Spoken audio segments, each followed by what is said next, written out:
Salam sejahtera and a very good day to our lecturer Dr. Masran. Today, the three of us will present about our chosen product as our group assignment project for sales management course. The company stands under the name of Borneo Heritage Craft. Let's begin with the executive summary of the project. The Sabah Ethnic Beads Necklace Project, led by Suzan Albert under Borneo Heritage Craft, aims to preserve traditional beadwork of Sabah's indigenous communities like the Rungus and Murut. By blending cultural heritage with modern fashion, the project supports local artisans and promotes sustainable income. This report covers sales performance, challenges faced, and recommendations to boost market reach and revenue. Interest is growing among both local and international buyers seeking authentic, handcrafted accessories. Next, the company background. Founded in 2023 by Suzan Albert, based at the Borneo Cultural Village in Papar, Sabah. Her focus is on creating handmade bead necklaces inspired by the traditional designs of Sabah's Rungus and Murut communities. Her mission is not just about craft, it's about preserving cultural heritage and empowering rural women artisans. She values sustainability, ethical practices, and the blending of tradition with modern fashion. The products are marketed through personal selling at cultural events where the owner can share the story behind each piece directly with customers. Located in a heritage tourism site, this brand connects deeply with both tourists and locals who are looking for authentic, meaningful accessories. Our first objective was to analyze how personal selling impacts both revenue and customer engagement. We looked into sales data and customer feedback to understand what's working and what needs improvement. Next, we actively supported sales activities by taking part in direct selling, handling customer interactions, and exploring new sales channels. This hands-on approach helped us refine how we communicate the cultural value of the product and improve conversion rates. Lastly, we aim to empower local artisans by increasing their market visibility and supporting their skills. This also strengthens the brand image of Borneo Heritage Craft as a leader in heritage-based fashion.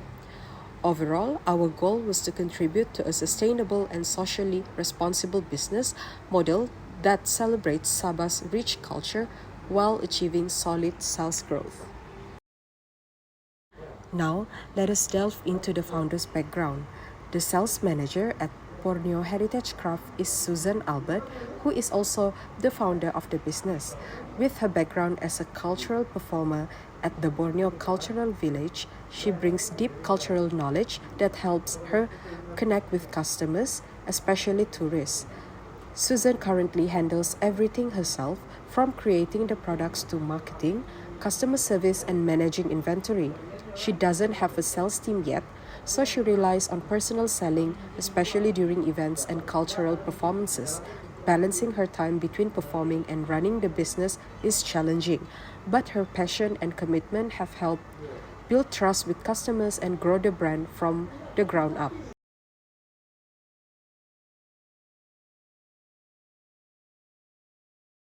As the business grows, she plans to recruit support staff to help with sales, product preparation, and event participation. Suzanne will lead the recruitment process by identifying candidates from local communities, especially artisans and young people who are familiar with Sabah's cultural traditions. Selection will focus on interpersonal skills, reliability, passion for heritage, and communication skills, particularly for interacting with tourists. Suzanne will personally train new recruits, covering product knowledge, sales technique, customer service, and cultural storytelling. New staff will also gain hands on experience through live selling activities at event and cultural sites. There is no formal compensation system because Suzanne operates the business alone and relies on product sales as her income. But in the future, as staff are hired, Suzanne plans to implement a simple and fair compensation model. This will combine a fixed base salary with performance based incentives like sales commissions and bonuses. Non financial rewards such as public recognition, skill building opportunities, and flexible schedules will also be offered. Suzanne's goal is to create a supportive and purpose driven work environment where staff feel connected to the brand cultural mission and take pride in their contributions. Now, Borneo Heritage Craft operates with minimal expenses. Suzanne covers business costs directly from product sales revenue, and the main expenses include materials for making the necklaces, packaging supplies, and small marketing costs like online promotion. Since she sells directly at the Borneo Cultural Village, there are no daily travel or accommodation expenses. However, when participating in external events like fairs or exhibition, Suzanne may have additional costs for transportation, booth rental, and display setup. As the business expands, she plans to develop more structured sales expenses policies to manage future staff and also sales operation more effectively. Suzanne sells only at the Borneo Cultural Village in Papar, Sabah. There are no formal sales territories or quotas because she handles all sales by herself. However, she informally targets different customer segments, such as walk in tourists, visitors to cultural events, and online shoppers through social media.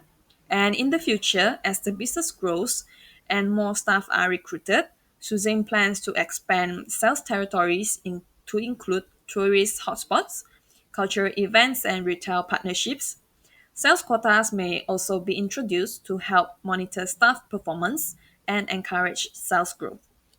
At present, there is no formal performance appraisal system since Suzanne is managing everything herself.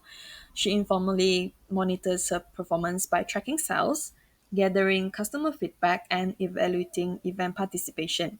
In the future, Suzanne plans to introduce regular performance appraisals, likely every quarter or twice a year. This evaluation will consider sales targets, customer service quality, teamwork, and cultural representation. The results of these appraisals may also influence staff compensations through bonuses, commissions, or special recognition to motivate the team and maintain high performance. Good day everyone. Today we would like to share our group project which supports Suzan Albert, a local craftswoman from Papar, Sabah. Suzan makes beautiful handmade ethnic bead necklace and currently sells them at the Borneo Cultural Village. Although her necklaces are unique and meaningful, she can only sell them to tourists who visit the village. This limits her market. So, our mission was to help her expand her sales by reaching more people through our own personal networks, like family, friends, and people in our community. Instead of relying on costly advertising or stalls, we use a simple and low cost method by promoting the necklace personally and online. We use word of mouth, share photos and stories through social media and also messaging apps, and also directly collected orders. Delegation of work. In our group, we divided the work so that everyone had a clear role and task.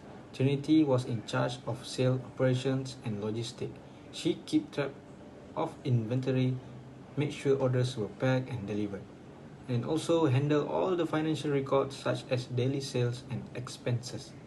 Meanwhile, Suzan took care of marketing. She created content like product photos, Instagram stories, and reels. She also interacted with followers and helped promote the necklace on our social media accounts. For the last one, Trinity, Suzan, and myself, were responsible for actually selling the necklace to people they know, mainly friends and family in Kota Kinabalu and also Sandakan.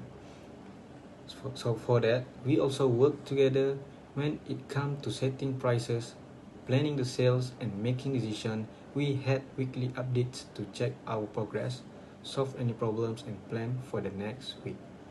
By this teamwork help us stay organized, productive, and supportive of each other.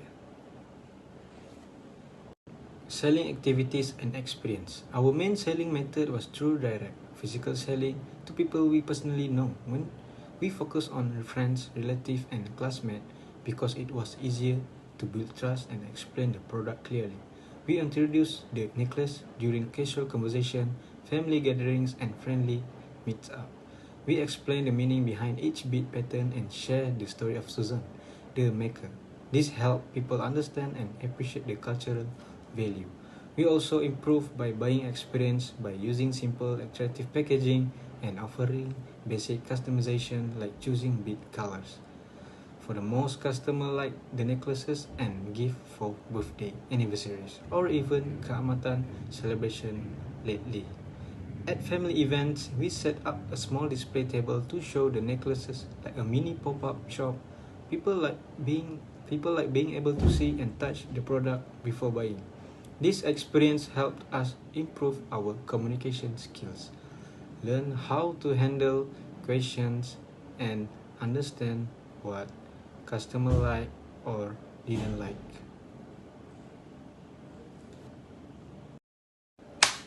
Financial summary. Now let's look at our financial results. We sold each necklace for 15 ringgit. In total, we sold 20 necklaces, which gave us a revenue of 300 ringgit. Our expense include RM ringgit per necklace for material like beads and strings, that's RM 166 total, and 50 cent per unit for packaging, which adds up to 10 ringgit. 10 ringgit for bus delivery of necklaces to Sandakan.